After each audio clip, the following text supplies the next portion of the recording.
What's been great about the relationship with Seceon is they've always came to the table to help me parse a log or a flow from something that maybe they've not had under roof yet. And I think that's powerful from a partnership perspective. Thank you, Chandra. Can you hear me okay? Yes, sir. Yes, sir. Perfect. Hey, thank you for your kind words, Chandra. It's very mutual. I think I was driving to Cincinnati this morning really early, and I got to thinking about our journey together and realized it's probably been almost 10 years since we've known each other, especially when I was at SonicWall. And obviously, you helped me back then with our customers being the focal point that kind of brought us together because they had use case and needs that we at SonicWall at the time couldn't solve, specifically around the ability to see into flow data versus just the log data that SonicWall had traditionally had done. And what a journey it's been, and I'm really grateful for the friendship, but then also the leadership that you provide through the technology. As I mentioned, I actually work for a company called Obviam. It's something I created. Obviam means standing in the way or guarding. I had the privilege of taking Latin in high school, Italian in college, and looked to the industry, used AI to help me to be able to come up and formulate a strong name for our company and the mission that we have, and that's to protect our customers from threats. We've really focused on four key elements. The fourth one I'll circle back here because it's paramount to the call today, but the other three are around operational excellence within an organization. So things like pen testing, manual in most cases, risk assessments, vulnerability assessments, just understanding what the threat actors are doing from an external internal side, but doing it with a human to be able to manually see what they can see inside the network, because at some point threat actors from an automation perspective are pivoting to using humans to do the last mile, if you will. A lot of automation is at their fingertips today, but what I've seen is they'll generally get on a network through automation and then eventually circle back around and then use their expertise in order to go further into the network. And then that's their reward, right? The further they can go, the longer they're in there, the more havoc that they can do. Then obviously they're looking to get ransom or use the environment to do things like crypto mining or other. Next pillar for us is really around oversight. It's really around doing chief information security officer services. My esteemed colleagues who were speaking earlier, I think, mentioned the challenges in governance and risk and just keeping up with regulations in general. We understand our customers are faced with the same challenges. So we wanted to put together a thoughtful service in order to provide some highlights and then also some structure around how they can become compliant. We at Obviam are not going to make them compliant, but it's important for them to have someone as a partner to come alongside them to help them move that direction. And we found that it's too cumbersome to keep up with all the regulations. So we formed a very strong partnership with a vendor in order to help us do that in terms of the platform. And then we use our knowledge team, our VCSOs, in order to provide the oversight to our customers. Next is observability. Gartner about 2 years ago coined a term called continuous threat exposure management. That really resonated with me when I was starting Obviam. We have moved well past patching cycles within organizations in order for them to keep up with the threats. If you read the Verizon data breach report here recently, they called this out in tremendous fashion. And it really centered around the ability that customers are undertaking in order to keep up. Patches are coming out at such a volume that if they're not scanning their network within a 30-day clip, then they're struggling because by the time they patch, they're already vulnerable again. And not to mention the patches may create even more patches that are needed in order to safeguard. So we found that if we move a customer to a 30-day scanning using a technology in the industry called attack surface discovery, we are then able to bring prioritization within a customer to help them focus on the things that are pertinent. I mean, if you've got 100 things that showed up on a CVE report, where do you start? Most customers are getting scans from vendors that just say, hey, we scanned you, these things are bad, go fix. And then we realized that the customers need that next step or that double click in order to figure out where to go. And we felt like we could give some oversight and some guidance there to help them using our great knowledge team that we have here at Obviam. Lastly, and pertinent to the call today, is really around our orchestration area. That really is SOC as a service, or extended detection and response, or XDR. That's what Seceon is doing for the industry. They are to me, one of the paramount leaders in this area. And there's a lot of reasons for that. I'll kind of step through just one slide here today that have some bullet points on why we chose Seceon once again.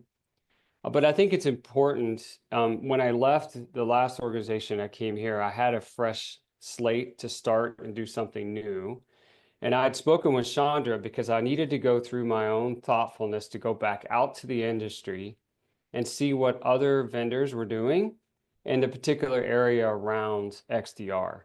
So I did my due diligence as a steward of the business to go and look at several vendors. I looked at 4 in particular and got demos of their equipment and their platforms. I've got pricing, I understand, and got to talk to their product managers, their engineering team. And I always came back to an as compared to Seceon, and there's a lot of reasons for that, and I'll illustrate those on the slide here. Really, security efficacy is number 1 for me, always has been. I'm 25 years in the industry doing cyber. My first day back at my networking company that I was in 2000, I was given a SonicWall appliance and had a week to go put it in. And so I started right away in my networking journey with security at the forefront. And so this has always been something that's very important. And it's really why companies today are thriving who have put their efforts on the threat intelligence portion of their business. You know, anyone can say they do security, and generally I challenge those that say they do security because I usually ask, what do you mean by that? Some will say that, oh, I put antivirus on a machine, or maybe I put a firewall in. But really, honestly, the technology that's chosen is not as important to me as the back-end threat intelligence that that company can bring forward. So I mentioned I worked at SonicWall. I think it's important to understand that, yeah, they've been in the business for 30 years now, but it's the breadth and depth of their threat intelligence that really makes them, a powerful force in the industry. Seceon is very similar. So security efficacy for me was paramount when I looked, and really it came around a couple of areas. One was signal fullness. And what I mean by that is their ability to take both logs and flows. I can tell you when I looked at the other 4 vendors, they were only caring about the logs. Now, we all know that logs are what a vendor says is important. So say a SonicWall writes logs down, so syslog, if you will. But oftentimes, if you don't get the flows, then you don't get the early warning detection items. You're not getting the things that are scanning early and often on a network. Those will be missed. And so to me, a better security efficacy position will always be logs and flows together. Seceon has a technology. I know others in the industry are probably just clamoring at the bit to get a hold of it. And it's because they do such a great job at the endpoint from a collector standpoint to pull this in and mine the data, enrich the data, and then compress it and then send it up to the back end. To me, that's everything. If we're trying to protect a customer holistically, then we need both. Next is really around histograms. It's the ability to forensically layer in and drill down into the data. I like their model. It aligns well to the PCI model of 90-day searchable, but you have the opportunity to archive your data off longer if you need it for compliance. We all know that threat actors will get into the environment and they're not just in and out in a quick 30-day clip. That doesn't happen, not today anyways. And so for them to be able to hold the data in their cloud for at least 90 days allows time to be seen. And even more, as I've come to understand their technology in the full, there are pieces of that telemetry that stay within the database architecture that they built, the data models that they built, that allows that to survive even longer than 90 days, which is very important. So I may not be able to get to the actual underlying log entry post 90 days.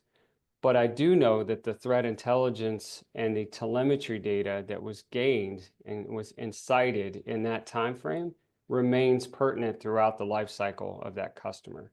And for me, that's paramount. Next is really around the rich persona experience. And what I mean by that, it's very intuitive when you get into their UI from a congruence perspective. I demoed, as I mentioned, 4 other vendors. And what I can tell you is it was hard to navigate. I find that Seceon's platform was really easy, especially from a novice who's just stepping in for the first time to kind of step down into an alert. And even more so, what if you had to write something like a trusted threat indicator, or if you had to write a rule unto yourself, even though Seceon was built on the premise of not rule write, um, you have the ability because it's clean. It's easy to go do that. You can step into the logs and be able to write thoughtful queries. You can go into the flows and actually see that data too. And that really hits on my second point here. It's beyond security. What I'm finding, and I'm hope my colleagues that were speaking earlier are probably seeing the same. What can we glean from the hygiene of the network telemetry that we're gaining? So for instance, what's DNS telling us? What's SNMP telling us? What's FTP or SSH telling us? Because to me, we have the client data. What else can we glean from it that we can bring insightful information back to the customer that makes us more holistic? Second was not really built on the premise of being a SIM platform in the traditional sense. But what's great about the platform is that it has SIM-like features in it, where I can actually drill into certain pieces of data and find information that might be useful to me. So they have an application screen that I can sort applications top to bottom. Maybe I'm noticing that I have a fair amount of FTP traffic. Why is that material to the customer? Well, maybe they didn't know that they were doing FTP traffic and they need to make some business decisions around that. So to me, that's important that as they have the data, what can we get from the data? And it goes well beyond just the security efficacy that they bring. Next is really around their evolving capabilities. I will tell you it's a highlight for us when we go and talk to a customer that the data scientists actually work for Seceon. Their AI and machine learning is native. It's not assisted. What I'm finding is that a lot of folks in the security who are trying to build a platform go out and they buy or OEM someone else's and bolt it on. To me, that's a no-go. That means you're leaning on someone else's technology, and if that other OEM goes away, then you're going to suffer for the platform that you chose. I'm confident in Seceon's data scientists. I know Smit's on the line here, and his team. And it's that was paramount in choice that we wanted to make sure whatever we were choosing from an AI machine learning, a threat model perspective was native to Seceon. They have full control. Next is expanded telemetry. This is yet another key selling point for them that I don't think gets a lot of press, honestly. And it's the ability for them to be parse agnostic. And what I mean by that is they have a ton of connectors. Right now, the industry, from a security perspective, anyone's getting into the XDR game, it's a race to how many things they can connect to. And they start with the big players. They'll do Office 365. Maybe they start with a Fortinet, and then they start adding on as they go. And as the client pays enough money, they may then invest in that particular area. What's been great about the relationship with Seceon is they've always came to the table to help me parse a log or flow from something that maybe they've not had under roof yet.